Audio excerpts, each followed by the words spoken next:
Good evening and welcome to the midweek edition of Viewpoint on DBS Television. Once more, we are back again to discuss about pertinent issues in Cameroon. And in today's edition, we are going to be talking about the regional elections that took place on December 6th, that is on Sunday. And results are already been proclaimed in the various regions. Yesterday, we had that of the Litwa region, where one of our guests here was there, so probably we'll have more to say about that. And in other regions as well, preliminary results have been proclaimed as well as the official results. But then, in today's edition, we are trying to deduct whether they will be able to solve the crisis going on in the southwest and the northwest regions of the country, as well as carry out other developmental projects. And to discuss about this, we are having a Pan-Africanist in the studio, Derek Ngalim. Good evening and thank you very much for coming. Good evening, Vanessa, and thanks once more for inviting. Manga Venashus, the pleasure is as always having you. You're welcome. Good evening, Vanessa. Thank you. It's my pleasure as well to be there for our viewers, for us to exchange issues concerning Cameroon. They concern you, they concern me, concern all of us. It concerns all of us. Let us take the first part of the show.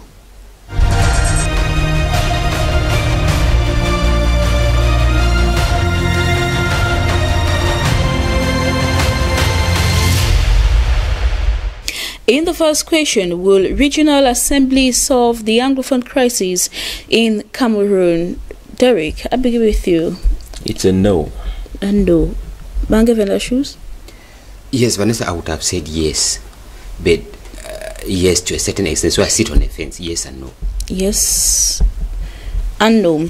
And in the second question, is the participation of traditional rulers in this new dispensation an advantage to social peace in Cameroon? Manga Venashus? No, Vanessa. No. Derek? It's a no. It's a no. Coming up next, let us have the debate.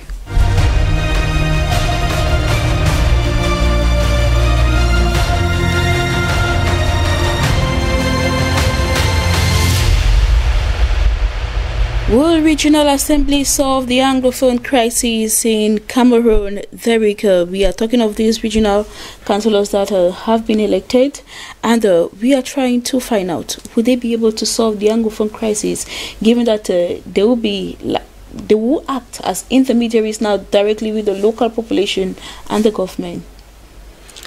Well, Vanessa, hoping that the national assemblies are going to solve the Anglophone crisis in Cameroon is like making Cameroonians believe that the Anglophone crisis came because the regional assemblies were not present. And that is gross deception. I would say all of us know where the Anglophone crisis came from. It has come from a deceptive and unfair relationship that stands a long way to go. And I will tell you, permit me to go metaphorical. When I did biology, they talked of a symbiotic relationship between two parties. I would call them partners. Why partners? I don't feel comfortable calling them partners because you pick someone from a position where he was autonomous and self-sufficing, and you tell the person, please come, let us stand together. We are going to live like mutualists. Mutualist means both partners are going to benefit, right? And before the person comes to leaves his dining table where he had all the sufficient food he needed to join you in what he believed was going to be a mutual relationship, he discovers that he is already at the level of commensalism. Commensalism means one of the partners benefits and neither helps nor harms the other. And before he begins to reason, I no longer can benefit from the sumptuous meal that belonged to me entirely, he discovers that we are at the third level of the symbiotic relationship, that's parasitism altogether, where one partner benefits and the other suffers, or at the expense of the other. And it is this particular position that made the southern Cameroonians to rise up. There is something going on here. What we are experiencing is not what we were told at the beginning or what we believed we were going to experience. And their claims were very clear. Their claims were very clear. They put it to the table. Curiously, they were masters prior to 1960 or 61, right? But they open up their eyes to discover that now they live on crumbs. And they say, no, let it not be this way. I believed it was supposed to be a mutual relationship. Can we go back to the mutual relationship? And the result is what we have today, the Anglophone crisis, right? And if you look at it, you yourself, do you really believe that instead of taking them back to the mutual relationship that would have solved the problem, federalism, right, giving them regional assemblies, when there is a national assembly fully functional in place, which is responsible for taking all the decisions that have to be taken? You pick the chiefs who, prior to the unitary state or the unitary situation, completely centralized situation we had now, constituted a house of senators. They constituted a senate, and they had the powers to take decisions, make laws on behalf of Southern Cameroons, and then you relegate them to the level of regional councillors. Permit me to call them regional councillors, where they are just opinion holders, which means they are not going to have any influence in the present situation. No, but in a way to ease the process of decentralizations, it is outlined that these regional councillors will be able to carry out some developmental project or infrastructural project, as well as carrying the direct needs of the people to those concerned. What powers do they have in their hands? The very problems they claim these regional assembly members will be able to carry to those concerned, the very problems have been lying and rotting on their tables for a long time ago. You know how long it has taken for what we call decentralization to be unable to take the first step? It's a long number of years, you would admit with me, right? So it is just another way of giving hope where there is no hope. Because one, the very people who are put in place in what we call the regional assembly have already been rejected by the people, because it is already so clear in their minds. They are comfortably feeding on the crumbs from the table of the oppressor, and therefore there is no hope anywhere that someone who is already rejected will be accepted by the very people who have rejected him. So I think it's just a child's play we're dealing with here. Thereby not seeing any possibility for these regional assemblies to bring an end to the Anglophone crisis. There is no hope at all. No hope at all. Thank you very much, Derek Ngali. Mangafina shoes, you're on the fence. Yes, they will to an extent, and no, they will not to another extent. So I'm getting your point of view. So how would they be able to solve the crisis, and how would they not be able to do so? Yes, Vanessa, if we are talking about the Anglophone crisis, and one of the causes that was outlined was the marginalization of Anglophones. Marginalization, demonstrated itself, or the marginalization aspect of that, of the situation of the states of Southern Cameroon, it was visible enough from the level of development. Remember, there were a lot of, issues that were cited that did not go, or, that did not work out as it worked, or as it was before we came into this union. And when Anglophones started asking for them, it brought us to where we are. And if we are talking about regional councils, and that regional councils will be the last stages of the process of decentralization in Cameroon, then we think that that decentralization, whose target is to bring about development, may bring about development in these two regions. And if development actually comes in these two regions, then that aspect of marginalization would have been handled. And in that context, what would be the cry again? Because if we were talking of saying that they have been abandoned for all this while, it means those who were there. I remember when the former Prime Minister was in Bamenda, when he was launching campaigns for those elections in Bamenda, he used a statement that the Northwest region has been poorly managed for more than 30 years. Which means if we select those who are there now, those who have been selected as regional councillors, then they would likely manage the region properly. And that concept of marginalization, that concept of negligence, you know, would be wiped out or would be changed, and people will start feeling, you know, that belonging, that you know, that their own concern, you know, their concerns are being taken into consideration. But then, that's why I say that it could, but it could only work if and only if they were, you know, the regional councils were constituted the other way around. The other way around I mean here is, if we opened this thing up, let it not be on the basis of a party, on the basis of a political party, then I would have been seeing some positive aspect in it. Because but now that they all belong to a political party, that is where the problem lies. Because they would have opened it up in as much as we could have candidates from political parties. We could also have individual independent candidates from the society, Republican candidates. Yes, which means you must not be tied down to a party, because this most of these regional delegates, I take for example in the Northwest region, they are all from one political party, and being from one political party, there is this famous trap that they call party discipline. Anyway, you covered the proclamation of the result here in Littoral. And Littoral, for example, it is not almost all. All the 70 regional delegates in Littoral are from the CPDM party. From all the 4 divisions, CPDM won all the seats, plus the 20 traditional ruler from the House of Chiefs, that will make the 90 delegates from Littoral region. So all the 70 are CPDM militant. I would not understand how that militant will be able to isolate his or herself from party hierarchy, from party line of thought, which means the party will still tell them what to do. Remember, it is still the same party that had senators. It is still the same party that had parliamentarians. It is still the same party that had mayors. It is still the same party that had councillors. All these people have cited, there are developmental agents.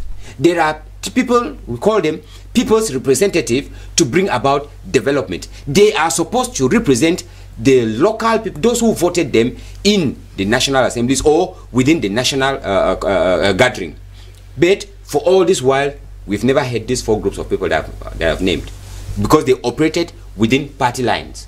Which means if we had a parliamentarian who was away from the party line, if we had a senator, if we had a mayor, if we had a councillor who could come up as an independent candidate and the people vote for him, then we are sure that this kind of councillor may be able to operate out of the party line. But still, since we still have the same situation that we have in regional councils, in fact, I've cited 4 cases of representatives. It would be a miracle that these regional councillors would operate differently from parliamentarians, differently from mayors. They will still be tied down, because when we have mayors, look at the constitution of the regional councils. These regional councils, they will still have a government, I don't know whether I call it inspector or a secretary, who is supposed to be there to oversee the activities of this region, which means he is still, you know, dictating. And the regional council as a whole falls under the governor. So you can still have as good, lofty, you know, developmental projects, but if the governor does not validate them, they may not go. Which means if this it still falls under the governor, then it is still tied down under the Ministry of Territorial Administration, which means they may not be able to carry out the task. So I think that if we have the kind of regional council that we have now, that's why I said they can, on the condition that if they think development, then they can, because they will be able to bring about development. But since their hands will be tied down, their hands are not free to think development, it will be another situation, Vanessa, because we may be dancing the same dance that parliamentarians have been dancing. Remember, these regional delegates, these regional assemblies that we just elected last weekend, that's just another institution like the Senate. Remember when the decentralization concept was brought up forth in 1996, the Senate was one of the institutions to be put in place. We already in the second legislature of the senators. What have they done? What have the senators contributed in Cameroon? So it may still follow that regional councillors will still follow their elder brothers who are senators and end up doing nothing, because the presence or the absence of senators in Cameroon is not felt. Whether they are there or they are not there, it makes no difference. Now we are talking about defending the state budget. The very figure that came from the government bench, passed through the parliamentarians, is being defended in the Senate, and will go back to the government bench as it was. Nothing touched from it. So their presence or their absence is not felt in the daily life of the country. And we pray that the regional councillors that were elected should not follow their elder brothers. They should put, write their names in history, because senators have been, I want to say that they have not delivered the goal. They have not delivered the goals that Cameroonians expected from them. So these pioneer regional councillors, they should, try to move beyond. Yes, Vanessa. Thank you. Also, Mange Venasius, let us have the second question is the participation of traditional rulers in this new dispensation as a House of Chiefs an advantage to social peace in Cameroon. Very categorically, you think that it would not be an advantage to social peace. So how is that not going to be? Or how limited are they? They are as limited as they were before. I will tell you, the chiefs are on the payroll of the state as participants in attempts to bring peace, and they have been there before the crisis. They were there during the crisis, and their presence has not changed anything. So changing their names from chiefs to regional councillors or whatsoever you may call them does not give them the powers to bring the peace they have not been able to bring before. And maintaining them where they are with the position they have as CPDM agents or government agents is just like sugarcoating a dangerous idea and hoping that it is going to bring some positive impact. And I bet you, if poison is sugar-coated and you put in your mouth, do not think that it is sugar you are swallowing, because it will taste sweet in the mouth, but at the end it will destroy you. Yeah, thereafter you are going to get the full impact of what you pretended to, play with. And I will tell you frankly, we all know where the peace we are longing and seeking for is. The state knows what it has to do for the peace to return. International bodies know what has to be done for the peace to return. So all these play with words, being verbose, bringing terminology like new dispensation with chiefs participating and whatsoever, to me it's just being irrational. And I will still put it to you, the medical requirement for a diuretic patient that all of us know is flagyl, right? But if one is heavily diuretic and request for flagyl and you give paracetamol, how hopeful are you that you are going to resolve the situation of the person? I bet you all see with me that it's a capital mistake, because you know the illness and you prefer to give treatment for the symptoms. We know there is no way I have an issue with you or a problem with you. Instead of sitting with you to solve the problem, I pick those who are from my camp and I send them to stand on your side to pretend to solve our problem for us.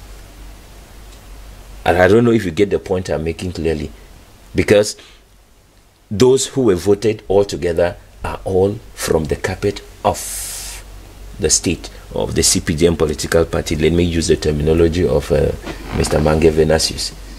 But it brings us to one point, that these guys are not going to be of any good in seeking the peace that the Anglophones want. You cannot bite the finger that feeds you. And I tell you, these gentlemen are not about to do it. All right. That is your point of view, Derek. You don't think that they'll be able to bring the social peace so much longed for in these two regions? Mange Venasius. Yes, Vanessa, the participation of traditional rulers in this new setup, I think that it is, a miscalculated attempt. It is a miscalculated attempt because if we were growing up at the time, we knew that you could not even know where the traditional ruler belonged to. We did not even know that he was even supposed to vote, because they were supposed to be neutral when it comes to politics. We are talking about social peace in Cameroon, and these traditional rulers, they are not elective positions. The person we have in this country as a president today may not be elected tomorrow. But in as much as that traditional ruler who is in that village is still sitting and is still alive, he remains a traditional ruler in that position. Their positions are not elective, they are not politically motivated. When the government succeeds in bringing traditional rulers to participate in politics, because their participation in regional or in the House of Chiefs, I call that participation in politics, because they want to bring them. You cannot kick against your hierarchy. You cannot. They're already part of. That's why they call them regional councils, or because there are 90 delegates from each region. That is why the government tells us that there are 900 regional councils who will be elected, 700 from regional delegates, and 200 from traditional within the traditional rulers. When we bring them now to start participating in politics, it is to bring division into our traditional setup, bring division into our villages, because you don't understand. If the chief that you know is participating in partisan politics, how would he stand to talk to his child, to his son, to his subject who is of the opposing view? When I was growing up, we knew that when it comes to politics, any politician, in as much as you belong to this village, you go to the palace. You go to the palace, because the palace was the home of the community, was the home of the villagers, irrespective of your leanings. It is just like we take religion.